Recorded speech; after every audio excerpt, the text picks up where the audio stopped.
The Chocolate Touch, Chapter 3.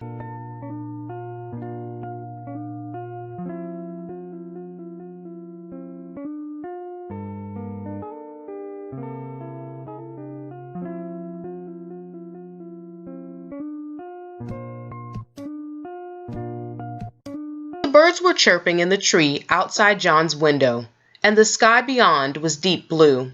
The bedroom door opened a few inches. "Hey, Sleepy," Mrs. Midas called. "Everyone else is up." John put on his bathrobe and slippers and ambled to the bathroom. His sister Mary was still brushing her teeth, and he had to wait until she finished.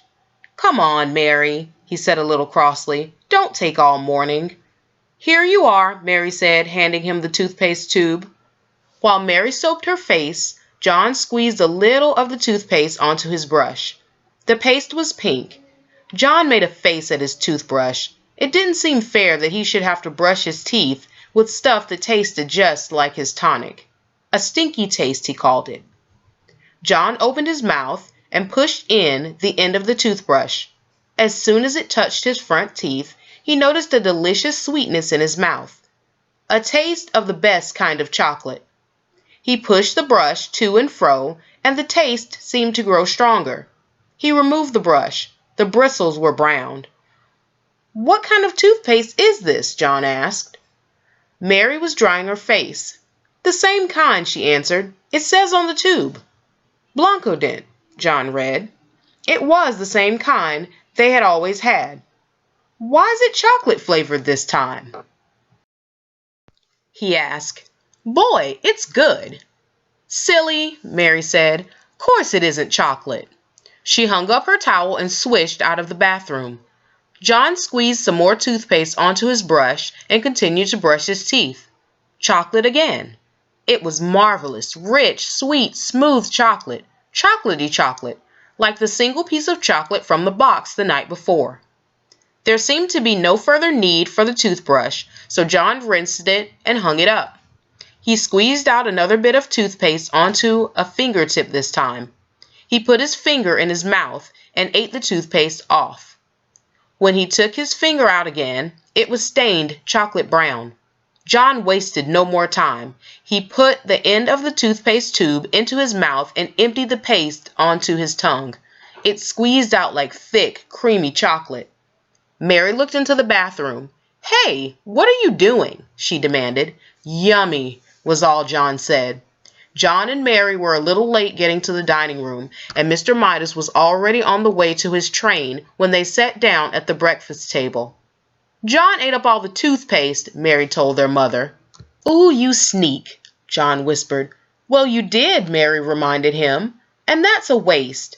Isn't it a waste, Mother, to eat up all the toothpaste in one day?"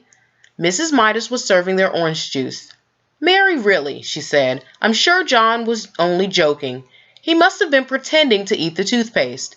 "No, he wasn't," Mary insisted. "I was watching, and I saw him squeeze it right into his mouth. He said it was chocolate." "Oh, dear," protested Mrs. Midas. "Chocolate again? Now I know it was just a joke. He just wished it were chocolate, Mary. Come on now, drink up your orange juice, both of you. Your bacon and eggs will be ready in a minute." As Mrs. Midas left the room, John took up his glass of orange juice and put it to his lips. As soon as he tilted it, and the liquid began to flow into his mouth, a happy look came into his eyes. "Boy, that's good," he said, at last lowering the empty glass. "Chocolate juice." Mary looked at John, then she looked at her glass of orange juice. It was a bright orange color. She tasted it. It tasted like orange to her. "It is not chocolate juice," she said. "It's orange juice. Orange juice is good for you." "Yes, John," Mrs. Midas said, hearing the last few words as she carried the tray of bacon and eggs. "You must drink your—" She caught sight of John's empty glass. "John," she said, "you good boy. That's the first time in ages you've finished your orange juice without having to be told to." "It tasted of chocolate," John explained.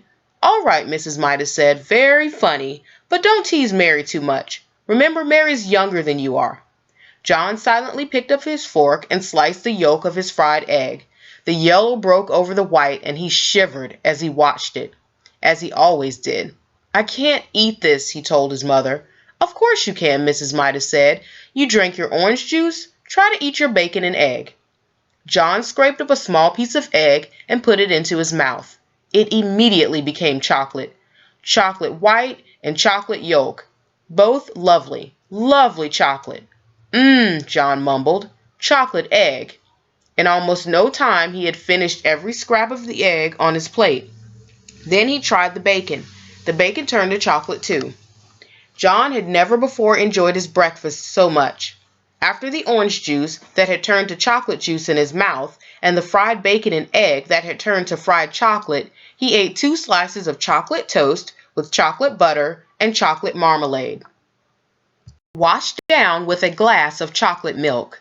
"I'm very pleased with you this morning," Mrs. Midas said, as she helped John on with his coat. "If you promise to eat your lunch at school as well as you ate your breakfast, I'll give you a dime to buy some chocolates with." "Oh, that's all right," John said. "I don't think I'll need it." Mrs. Midas looked puzzled as she waved goodbye.